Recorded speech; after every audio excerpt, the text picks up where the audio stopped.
आप सभी लोगों का स्वागत है एक बार फिर से केजे क्लासेस के यूट्यूब चैनल पर। मैं CA Kapil Jain, GST consultant, motivational speaker, आप लोगों के लिए लाया हूँ नई वीडियो।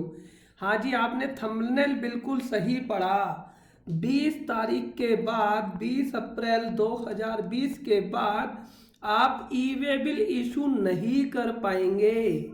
मैं ऐसा क्यों कह रहा हूँ? क्योंकि 20 तारीख के बाद लॉकडाउन तो खुल जाएगा और एसेंशियल आइटम के साथ साथ कुछ आइटम्स की सेल भी शुरू हो जाएंगी, लेकिन आप ई वे बिल इशू नहीं कर पाएंगे। और अगर आप ई वे बिल इशू नहीं कर पाए तो आपके गुड्स की डिलीवरी कैसे होगी? क्या होगा इस समस्या का समाधान? इसके लिए आप हमारी वीडियो को पूरा एंड तक देखें, जिससे कि आपको पता लग जाए कि गवर्नमेंट ने एक बहुत बड़ी गलती क्या की है। ई वे बिल में रिलैक्सेशन नहीं दी है और इसकी वजह से बहुत सारे बिजनेस व्यापारी अपना नुकसान कर सकते हैं। तो आपका नुकसान ना हो, आप डेफर ना हो आपकी सेल, तो इसलिए इस वीडियो को अंत तक देखिएगा। चैनल आपने सब्सक्राइब कर ही दिया होगा, अगर चैनल सब्सक्राइब नहीं किया है तो आपको 1 सेकंड लगेगा। चैनल को सब्सक्राइब करके बेल आइकन बटन दबा दीजिए। इसमें आपका कोई पैसा नहीं लगता, इससे हमें कोई पैसा नहीं मिलता, लेकिन हमारा मोटिवेशन बढ़ जाता है। हाँ जी, मैं बात कर रहा हूं ई वे बिल के अंदर रूल 138D की। आप सब लोगों को पता होगा ई वे बिल का एक रूल है 138D, और इसका जो बी पॉइंट है वो ये कहता है, अगर कोई normal person other than composition has not furnish the return for a conservative period of 2 months, अगर किसी व्यक्ति ने 2 महीने तक अपनी रिटर्न फाइल नहीं करी तो उसका ई वे बिल फैसिलिटी ब्लॉक कर दी जाएगी। और ऐसा पास्ट में भी देखा गया है कि अगर कोई व्यक्ति अपनी 2 महीने की GSTR 3B फाइल नहीं करता है, उस केस में उसको ई वे बिल का जो पोर्टल है उसे ब्लॉक कर दिया जाता है।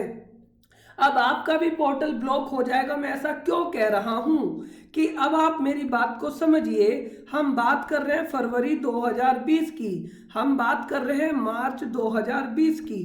अगर अगर फरवरी 2020 और मार्च 2020 की आप अपनी 3B फाइल नहीं करेंगे, क्योंकि लॉकडाउन पीरियड है, आप अपने ऑफिस नहीं जा सकते और आप 3B फाइल नहीं करेंगे, तो रूल 138D की वजह से आपकी ई वे बिल फैसिलिटी ब्लॉक हो जाएगी। लेकिन सर, गवर्नमेंट ने तो ये कहा था कि भाई 3B की डेट एक्सटेंड हो गई है।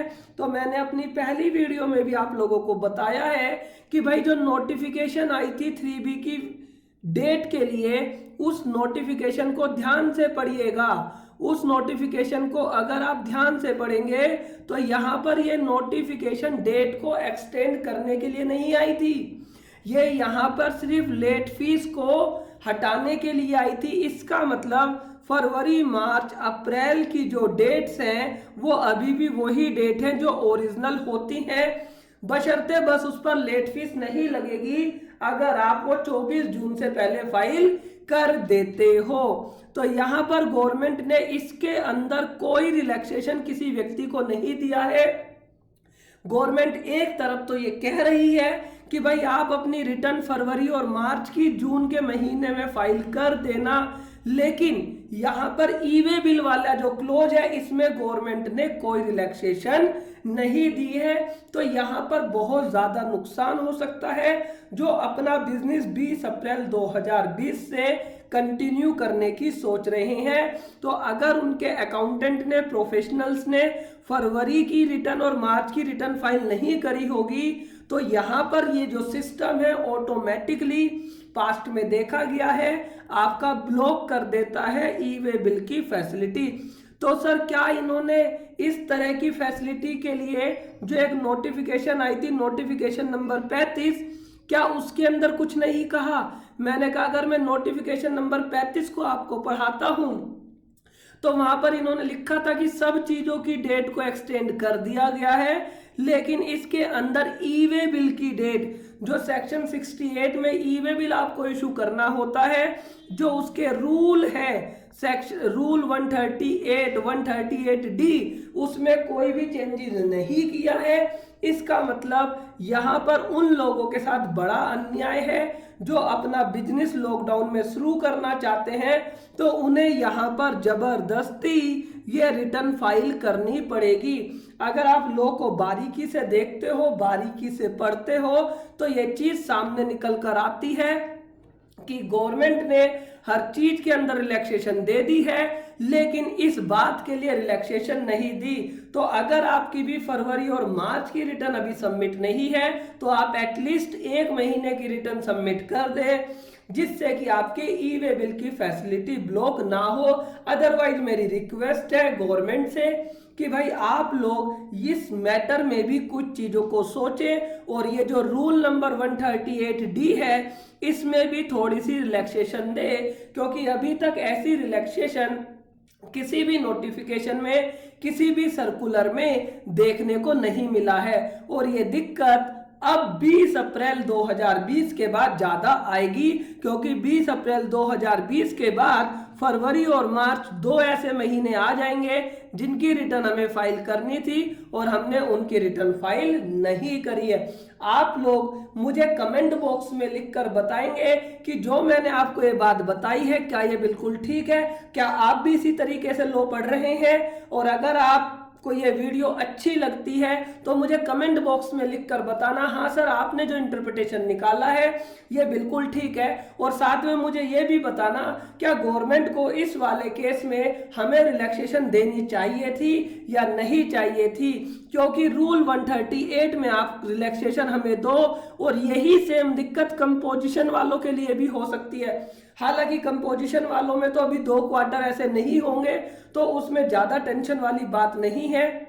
लेकिन अगर किसी व्यक्ति ने अपनी 3B फाइल नहीं करी या GSTR 1 फाइल नहीं करी, क्योंकि यहाँ पर आगे चल के GSTR 1 की भी बातें करते हैं, तो अगर कोई व्यक्ति अपनी GSTR 3B या GSTR 1 2 महीने तक, अगर वो अपनी GSTR 3B और GSTR 1 2 महीने तक नहीं फाइल करेगा तो ये उसकी ई वे बिल की फैसिलिटी को ब्लॉक कर देंगे। ये बात इन्होंने लिखी हुई है, तो यहाँ पर गवर्नमेंट को एक बड़ी रिलैक्सेशन को लेकर आना चाहिए था, जो कि किसी नोटिफिकेशन में नहीं है। और अगर ऐसी कोई रिलैक्सेशन है तो मुझे कमेंट बॉक्स में जरूर लिखकर आप बताना कि सर ये ऐसी रिलैक्सेशन है। और मैं आशा करता हूँ लॉकडाउन पीरियड के अंदर आप लोग घर पर बैठे होंगे, आप सब लोग ठीक होंगे, आप सब लोगों का स्वास्थ्य अच्छा होगा, लेकिन घर पे बैठकर आपको अपनी नॉलेज को एनहेंस करना है, कुछ ना कुछ सीखना है, कोई नई स्किल सीखनी है, कोई लॉ सीखना है, कुछ भी।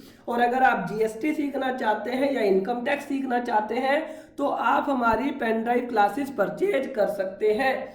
इन पेन ड्राइव क्लासेस में हम अगले 6 महीने तक, अगले 12 महीने तक आपको फ्री ऑफ कॉस्ट जो अपडेशन आती है वो भी प्रोवाइड करते हैं। पेन ड्राइव देखते समय अगर आपको कोई डाउट होता है तो आप उस डाउट के लिए हमें व्हाट्सएप कर सकते हैं या हमें मेल कर सकते हैं, हमारी टीम आपको उसका रिप्लाई भी दे देती है। इसके अलावा अगर आपको GST में कोई क्वेरी है तो आप वो क्वेरी हमारी वेबसाइट fintechsolution.in पर जाकर पूछ सकते हैं। fintechsolution.in पर जितने भी लोगों ने आज तक क्वेरी पूछी है, क्वेरी कॉर्नर में जाकर यहाँ पर लगभग 99% लोगों की क्वेरीज को सॉर्ट आउट किया गया है। तो अगर आप जल्दी क्वेरी पूछना चाहते हैं तो उसके लिए आप हमारी पेड मेंबरशिप ज्वाइन कर सकते हैं। लेकिन मेरी बार बार आप लोगों से रिक्वेस्ट है कि घर पर रहकर आप अपने समय का सही से यूटिलाइज करें, पॉजिटिव चीजों को देखें और अपने इस टाइम में कुछ नई स्किल सीखें, चाहे वो GST हो, चाहे इनकम टैक्स हो, चाहे शेयर मार्केट हो, चाहे वेबसाइट डिजाइनिंग हो, कुछ भी, लेकिन आप अपनी नॉलेज को बढ़ाते रहें। अगर आप हमारी पेन ड्राइव परचेज करना चाहते हो, हमारी गूगल ड्राइव क्लासेस परचेज करना चाहते हो, आप उसके लिए मैं आपको एक नंबर देता हूं, आप इस नंबर पे हमें व्हाट्सएप कर सकते हैं। नंबर आप नोट डाउन कर सकते हैं, हमारा नंबर है 8700802813। इस नंबर पर आप व्हाट्सएप कर आप हमें जो पेन ड्राइव लेनी है या मेंबरशिप लेनी है उसके बारे में कुछ भी पूछ सकते हैं। क्वेरी के लिए आपको बता दिया है, fintechsolution.in पर जाकर यहाँ क्वेरी कॉर्नर पर क्लिक कर दीजिएगा और यहाँ पर अपनी क्वेरी टाइप कर दीजिएगा। वो क्वेरी हमारे पास आ जाती है और हम उस क्वेरी का यहाँ पर देखिए हमारी टीम बहुत ही बखूबी उसका रिप्लाई देते हैं। अगर वीडियो अच्छी लगी है ज़्यादा से ज़्यादा लोगों तक शेयर कीजिएगा, लाइक कीजिएगा। Thank you for watching.